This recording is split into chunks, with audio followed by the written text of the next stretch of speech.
Freud was no dummy when he pointed to the fact that the devouring mother was one of the major impediments to proper human development.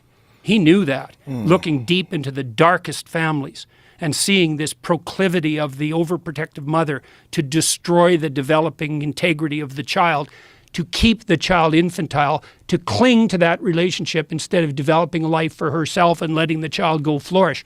That's Hansel and Gretel, right? You're lost in the woods. Why? Well, your family's broken up. You have an evil stepmother. So now you're lost in the woods. What's your abuse rate if you have a step-parent? 100 times normal. So you're lost in the woods. Well, what happens? Well, you come across a gingerbread house. Well, that's pretty damn convenient. You need a house. It's more than you could even hope for. It's not just a house. It's a house made out of candy. Well, what's inside a house made out of candy? A witch who wants to fatten you up and eat you. And that's the devouring mother, and that's an old fairy tale. Yeah, no kidding. Yeah, and so, we could dwell on that for a minute too. One of the things we won't honestly discuss in our society, one of many, is the fundamental nature of female political psychopathology.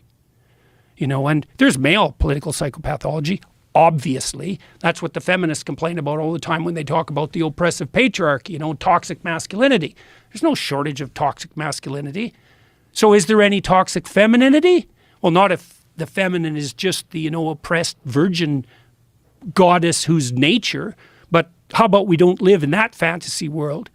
And we know, yeah, there's female political pathology, the tendency to infantilize everyone. And the tendency to assume that everyone who doesn't go along with the infantilization is properly characterized as a predator. And so, you wonder, why are the universities turning into extended daycares? Well, a lot of the reason for that is that women who don't have anything better to do are turning the university students into the infants they never had. So, yeah. Jesus. So, I don't know when we'll be able to be mature enough to have that conversation. 20 years from now.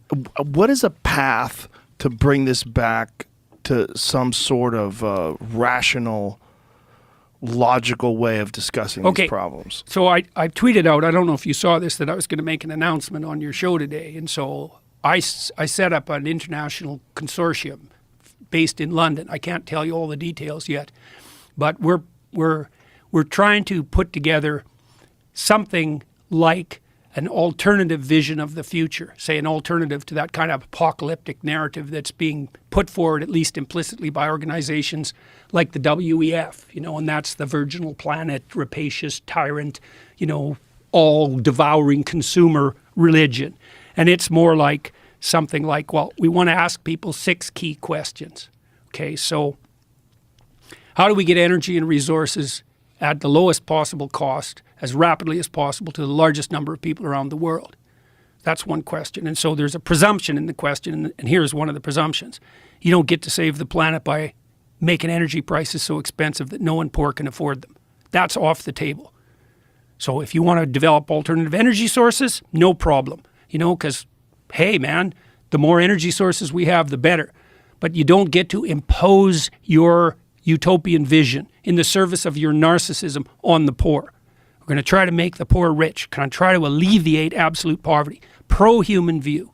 On environmental stewardship front, that's the next question.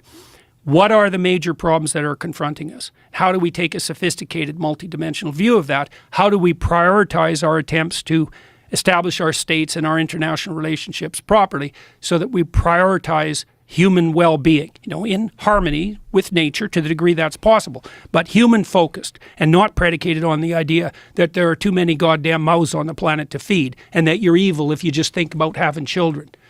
So then on the governance front, this is where it gets kind of more left-wing, I would say, is none of the people involved in this consortium so far are very thrilled with global corporate fascist government media and corporation collusion. And we're seeing this at the high end. It's like a Tower of Babel, is that the powerful players in the world are increasingly collaborating to impose a top-down vision of the future on everyone. And that's a future that's predicated on a zero growth model. And the idea that, well, we'd need 5 planets really to support everyone at the current standard of living that obtains in the West. So the best pathway forward is to deny loans by the World Bank to developing countries so they can't develop, energy sources, which all that'll mean is they're going to burn wood and coal, obviously.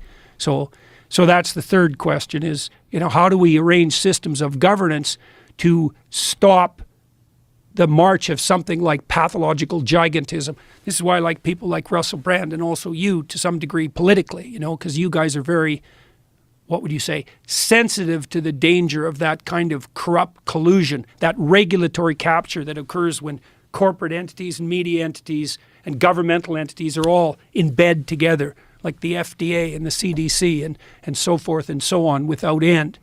So that's the third question. The fourth question is, what do we put forward as a vision on the family policy front to facilitate the, what would you call it, the encouragement and the maintenance of long-term monogamous couples who are child-centered, and to make increasing the birth rate part of that policy, to put policies in place that would support long-term stable monogamous families, two-parent families, and child-centered.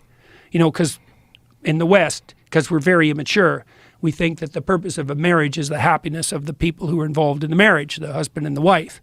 And that's just not the purpose of marriage at all.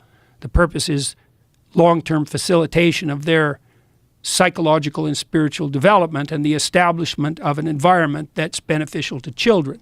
That's a responsible way of thinking about it. And so we need to have a serious conversation about what that means. And, it's tricky because, I think the ideal has to be long-term committed monogamous heterosexual relationships. And I had a big conversation about this with Dave Rubin. Rubin's gay and he's married, and him and his partner now have 2 infants, and we talked through how that was. It was a very hard thing for them to arrange, obviously. Why? Well, they're both male. So that poses a severe problem on the reproductive front, right? And so they managed that, and they have 2 infants, but it's very complex, and it's obviously not a solution to the problem of relationship and reproduction that's duplicatable across large numbers of people. It just takes too many resources. Now, I do think we have to have an ideal at the center of every concept. But the ideal can't be too rigid, because people aren't perfect. In my own family, there's lots of people who are divorced. In lots of people's families, there are people who are gay. There are lots of people in unhappy marriages. Nobody attains the ideal. So the ideal has to be surrounded by a fringe of tolerance, but that doesn't mean you sacrifice the ideal. And the ideal has to be, well, we know there's a literature on fatherlessness. It's a bloody catastrophe.